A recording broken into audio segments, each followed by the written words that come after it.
one, we're bootstrapped, so we're obviously trying to get the most out of every dollar that we can get into the business. And so for us, we're always trying to look at different ways to market and sell, Mm, attract leads and attract talent, and do the things that we can get the most out of every dollar that we can. And so for us, we started out initially with a digital marketing campaign, but our messaging was incorrect. mm, And so we had to change that. We had to pivot. We had to stop that and come back and move forward. Now we've started to kind of put together some of these, sales and marketing items with the right messaging to mm. attract customers. And we're getting a great response. We're getting a lot of leads, a lot of meetings, a lot of feedback, and more usage of the product, which helps us kind of improve what we're doing. Mm. And so it's moving in the right direction.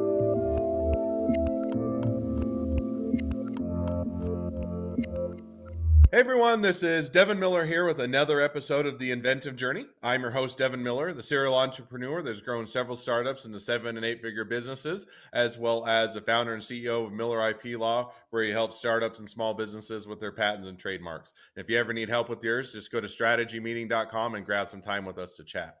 Now today we have another great where are they at now episode where we've had a previous guest on, Ray McKenzie, and he talked about what he had going on about 6 months ago, and now we're having him back on. He's going to tell us a little bit more about the updates and where or how things have gone, where they're at now. Having, I think that, give you a couple highlights. They brought on some customers, they've launched, they have vision for the product, pivoted a bit, learned a bit of things, improved things, innovated, and he'll talk a little bit more about kind of what that is. So with that much as an intro, welcome on to the podcast, Ray. Oh, thank you for having me, Devin. Great to be back. Good to see you.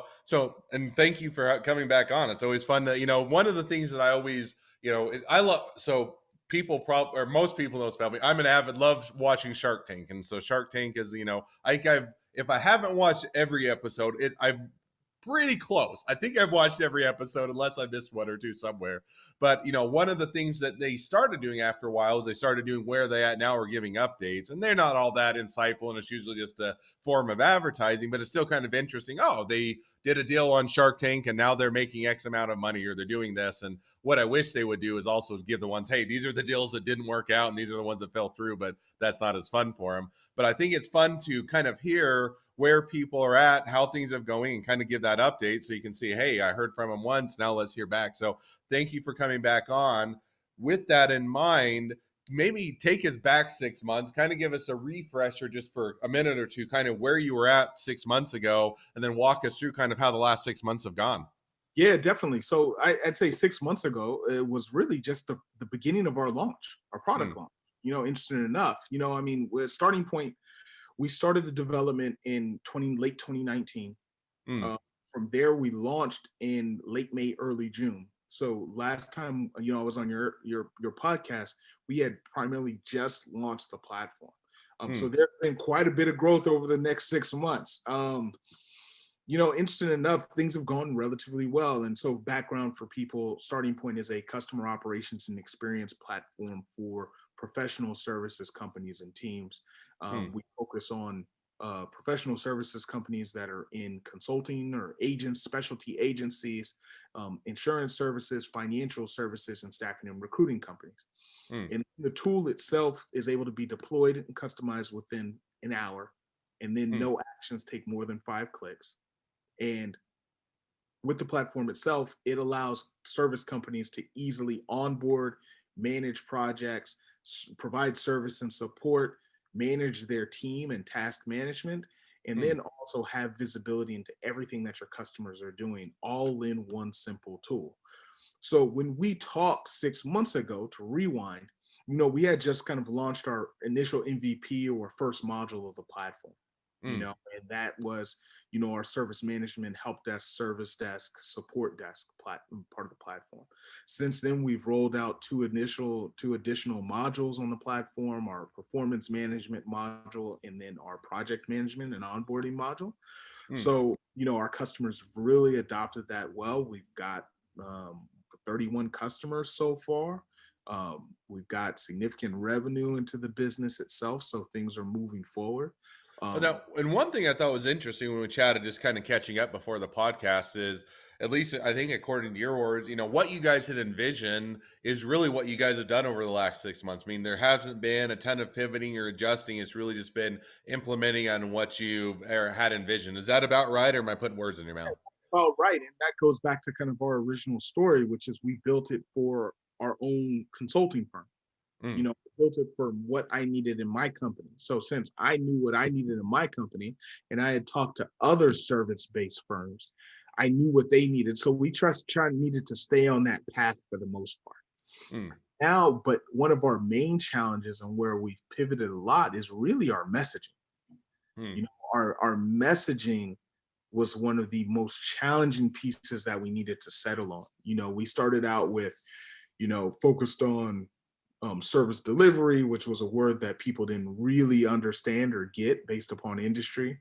mm, Um, we talked about client engagement, which people felt about it in a different way. And the industry, and the interesting thing is, when we talked to all of these companies when we were launching our platform, the question was they all have the same problem or issue, mm, but how do you relay that message to everybody succinctly? And mm, what we do now and what we've settled on is Starting Point solves the disconnected customer experience. mm. And really our messaging is focused around, imagine a world where your customers and your team and you have the ability to see everything that's going on with all of their information in their account at all times. Mm. No, and I think you hit on a good point. Because I mean, there's a difference, and I think that it's one that as you get more experience in startups and small businesses, you figure out. But there is a big difference between having a good product and figuring out how to message it such that people are going to want to buy it, right? In the sense that you can have the world's best product, and one, if they don't get why they need it, or two, they don't get why they need it, they don't understand how to use it, they don't get how it would fit in their business. It can be something they really do need and desperately need, but they're never going to pay you for it because they don't understand why they need it. And so I think that's an interesting thing that you brought up, is that getting that messaging right, or figuring out, now we've got a good product, we've tested it, we're launching it, how do we get customers to do, is I think as much of the journey as getting the actual product, and yet one that people oftentimes don't put enough energy in, and then they get frustrated, why isn't the product selling, why aren't people buying it? They need it because it's the messaging isn't right. So maybe walk through just a little bit, how did you, over the last 6 months, as you're launching it, as you're getting customers, how did you figure out what that message was? The messaging for us was really going back to those people we talked about the product early on with, Mm, describing the use case, describing the scenario, showing the product, and then just listening to their feedback. mm, Really just observing and listening to, when we said certain phrases, what made their eyes light up. mm, When we said certain phrases, what made them nod their head, versus when we said certain phrases and them saying, I don't quite understand that. And mm, so it was quite a bit of trial and error, mm, and we paired that with a bit of data in researching search items on the internet and things like that. But mm. also at the same time, it was really just talking to leaders of companies and figuring out what settled and what didn't work. Mm. No, and I think that makes sense. Now, let me ask kind of one follow up question to that, which is, that is, once you've actually found the customers, and you're seeing how they react and what lights their eyes up. How did you actually find those initial customers? Was it personal network, people contacts you'd already made in the industry? Was it social media, Google AdWords, LinkedIn, cold calls, knocking on doors? Kind of, how did you find those customers that you tested your message out on? Interesting enough, our product is something that is built for service-based companies. Mm, Service-based companies are always looking to sell into other companies like startups. So mm. for us, we've been able to utilize our personal networks to Mhm, start, and then we've been able to kind of develop kind of a honeypot, if you want to mm, say that, which is LinkedIn, mm, because we are a service-based company, but mm, we're a startup. Everybody wants to sell services to startups, and service-based companies want to sell into startups.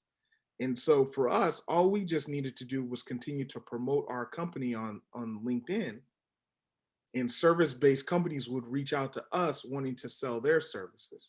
Hmm. And in turn, we show them starting point. Hmm. And then they're like, oh, we could use that.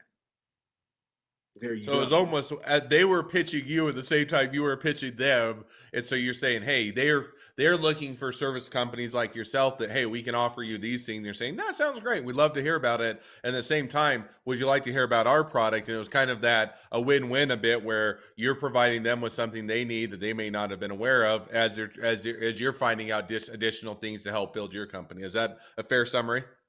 Exactly. That's the correct way. And so, for listeners, one, we're bootstrapped. So, Mm, we're obviously trying to get the most out of every dollar that we can get into the business. And so for us, we're always trying to look at different ways to market and mm, sell, attract leads and attract talent, and do the things that we can get the most out of every dollar that we can. And so for us, we started out initially with a digital marketing campaign, but our messaging was incorrect. mm, And so we had to change that. We had to pivot. We had to stop that and come back and move forward. Now we've started to kind of put together some of these, sales and marketing items with the right messaging to mm. attract customers, and we're getting a great response. We're getting a lot of leads, a lot of meetings, a lot of feedback, and more usage of the product, which helps us kind of improve what we're doing. Mm. And so it's moving in the right direction. No, I think that's cool. And I like how you guys use LinkedIn because I'm a big proponent of LinkedIn. I don't know that I don't love LinkedIn advertising in the sense of putting out LinkedIn ads. I just never had seen that be a very successful. But where I do think LinkedIn is oftentimes underutilized and is a great platform is a place for you to connect with other business owners to make that you can interesting most of the time on LinkedIn you can connect with people, CEOs, founders, people that are leading the company that if you were to email, cold call, or otherwise try and reach out to, you would never make it through that barrier. And so I think that I think it's cool that you guys use LinkedIn just because I think it's a great platform that oftentimes goes underutilized or overlooked, and yet has or so much of that potential that you can or leverage for your business. Yeah, and we haven't really started doing more digital ads Mm, on the platform, but it's more a little bit of outreach to our already mm, established connections. cool. So that helps us immediately touch kind of those people that we may not have phone numbers for or current email addresses for. Mm, LinkedIn, that method for us. mm. So now so that kind of brings us up to today, the last 6 months. Now, one other question, then I don't know. I always like to say one last question or one other question. I always have a whole bunch more, but, so you're looking at, one of the things you mentioned is things have gone fairly well according to plan, figured out a bit more of the messaging. And one of the other things you guys have said is you continue to build on additional features or products and expanded the offering. One of the difficulties that can sometimes be with a business is you almost have too many features or too many cool ideas that you can implement, and they all, to either, oh, this would all be awesome and they'll make lots of money and people will use them. Sometimes you're right and it is a great feature, and other times it's a really cool feature that doesn't ever turn into any actual money, and it's just a time and money sink. So how did you guys figure out where you're going to expand your product offering? I know you probably touches a little bit on listening to customers, but how did you kind of define which are the most important features or the next, if you're looking out the next 6 months and saying, here are our growth trajectory, here's where we're going to ramp up, and here are the features we're going to focus on. How do you identify those? And, how do you figure out which are the features to put the effort into?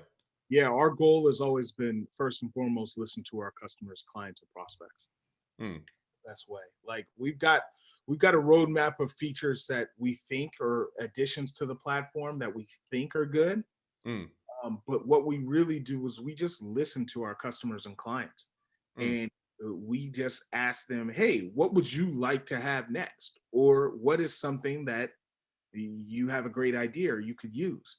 And they are more than willing to share all of that information with us. And so our mm, method around that is the more we talk to people, if we start to hear a repeated theme mm, of a feature or functionality or addition, that just moves up the ladder more, mm. moves up the roadmap. So let And me, oh, go ahead. and then that allows us to continue the growth of the platform. Mm, Because if we hear, say, if we've got a board of 5 different ideas and we go talk to 10 people and mm, 10 people talk about one of those 5 ideas just through random conversation, mm. we know that needs to be in the next release. We And know you kind of anticipated what my next question, because I mean, one of the hard things you get into is customers sometimes can be unimaginative in the sense that they can see the next iteration or how to tweak something and make it slightly better, but to have something more revolutionary or groundbreaking, give you an example. If you're to go back to the days of BlackBerry, which nobody uses BlackBerry anymore, likelihood is if you ask the customer, hey, what would you do to make BlackBerry better? You said, oh, we make the keys a little better, maybe make the screen a little bigger, make it a little bit faster, and those type of things. But I doubt that customers would have come and said, we want an iPhone, right? We wanted something that has a whole bunch of apps that you can do a whole bunch of, you can do email and you can do texting and you can do games and you can stream videos to and you can listen to music. I mean, it just wouldn't have been imaginable to most customers to try and do that. And so they probably wouldn't have come to Apple and said, this is what we want. And so you kind of start to hit on it, is it almost sounds like you guys have a list of here are the cool features that we do have that we have in the pipelines. And then we'll kind of see, based on what the customers do have the feedback, which of those features are worthwhile to focus on. So you're not just solely relying on customers to come up with the features, but more listening to, are these features that if we're to roll out, that it sounds like would resonate with them. Is that a fair assessment? exactly right. I mean, we already have a product. We have a product roadmap. We've got a list of features, functionality that we want to add to it or accentuate in the platform. Mm, But always by just having random conversations with the customers, mm. things that they need bubble up to the top. And when they No. bubble up just through conversation, it's not that you're saying, hey, we're thinking about building this, or this. Which Mm, one would you pick? It's more like, hey, how's your day going? mm, How's your experience with Starting Point? Are there any general features or functionality that would help you make life easier for your business? mm, And that starts a discussion of, oh, hey, I would like to do this, or I would like this, or I would like this. mm, And then that starts to give you some overall themes in terms of the product. mm. No, I think that definitely makes sense. So, one of the last things that we'll touch on as far as the update is, I think the other thing you said is, or we talked a little bit before, was you're looking to continue.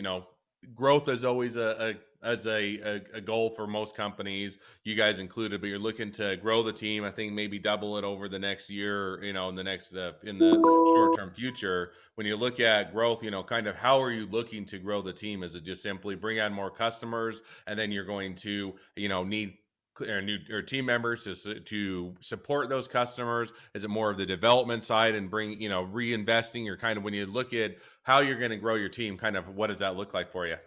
Yeah, so for the near future, I think one of the things that we've been able to accomplish is we just completed an accelerator with the Collab Capital out of Atlanta, Georgia. So that was an accomplishment for us. Mm, Very early stage launch company being a part of an accelerator. We just got accepted into the Plugin South Los Angeles accelerator as well.